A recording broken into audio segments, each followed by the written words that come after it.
Let me tell you something before you go. Whenever people come see me live, I try to say something meaningful to people. You know, I'm in the laugh business. That's my gift. That's what God gave me at birth. Your gift is the thing that you do the absolute best with the least amount of effort. I want to tell you something that can help enrich your life. It's a sure sign from God that he ain't through with you because he wakes you up in the morning. When he's done, you won't wake up no more. But as long as you're waking up, that means he has something for you that he hasn't been able to give to you for whatever the reason. I'm going to help you get to that reason a little bit quicker. I want to tell you something that I learned that changed my life. I was reading a book one time that had a quote in there from Albert Einstein. And Albert Einstein said, "Imagination is everything. It's the preview to life's coming attractions." If you think about that, that's a really, really true statement. Because everything you see in this world came from somebody's imagination. Everything. Somebody was talking on the phone one day, on that wall phone, connected to the cord, and tried to walk and it didn't go no further. And he wanted to just go outside and get something out the car. Somebody said, "You know what? I wish I could take this phone outside." Everybody in here got a cell phone. It was in somebody's imagination. Somebody imagined that. Somebody imagined everything. Somebody got tired of walking. Somebody got tired of driving cars. Somebody said, "We're gonna fly." You're not finna fly. Everybody in here have been on a plane. See, your imagination is the evidence of things not seen. You know why they call it the evidence of things not seen? Your imagination, you the only one can see it. You're the only one can see it. See, so all this stuff you've been imagining was not some hocus pocus. When you imagine stuff, it's actually God showing you a preview of a coming attraction he has for you. That's what your imagination is. Why do you keep imagining yourself with a second home? Because God wants you to have a second home. Why do you keep imagining yourself in a supervisory capacity on another job? Because God really wants you to have that.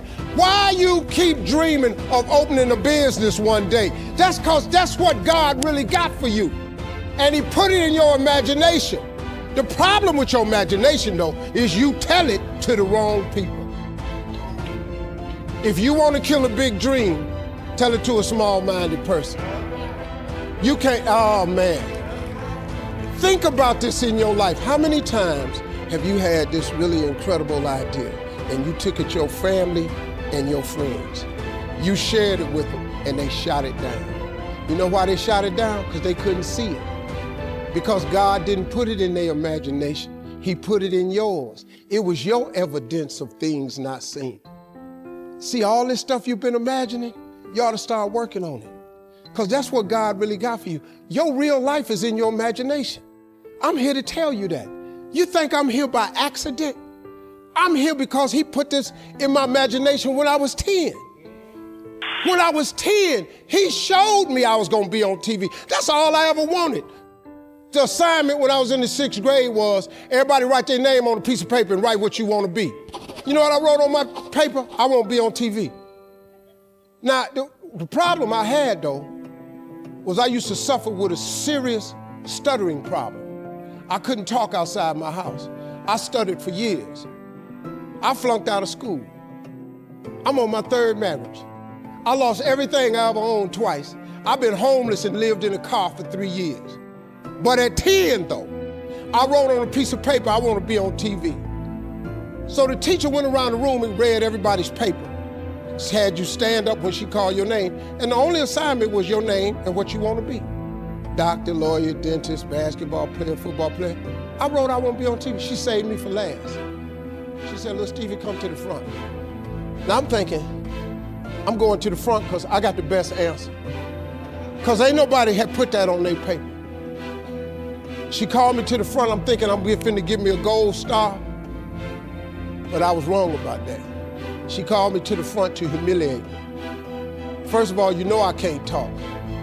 I suffered with stuttering stammer so bad, man. I couldn't talk at all. And that lady lit in on me. Why did you write this on your paper? Now I'm standing there, I can't talk. Who in this school ever been on TV? Who in your family ever been on TV? Who in this neighborhood ever been on TV? I'm crushing, man. I'm standing there dying. She said, look at you standing there. You can't even talk. How they gonna put somebody like you on TV? So every Christmas, I send her a flat screen TV. Because I don't want her to miss me. I do not want her to miss not an episode of me.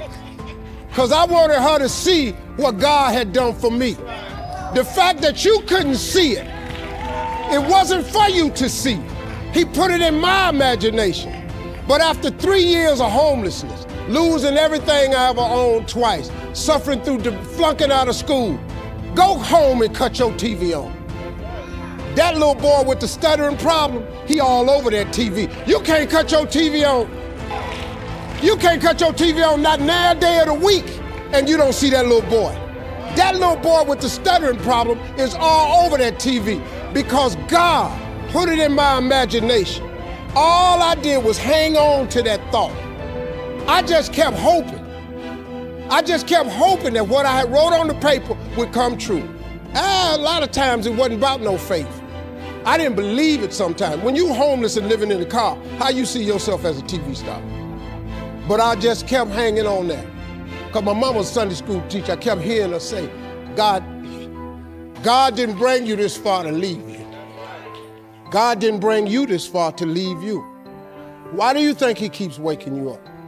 Because he got more for you. He got way more for you. He got plans for you. But he needs your faith. He just needs you to call on him. He needs you to dust off your imagination and just go for it. You got to try. Quit waking up thinking you ain't got no say-so in your life. You have a choice in this matter. You can't stop what happened to you, but you can doggone sure do something about what happened to you. Life is 10% what happened to you, is 90% what you do about it. Somebody in your family gonna die. Somebody in here gonna get fired. Somebody here gonna get an eviction notice. Somebody gonna get laid off. Somebody company gonna close. That's life. Somebody you love gonna break up with you. That's life. But what you gonna do about it though? Since it's gonna happen anyway.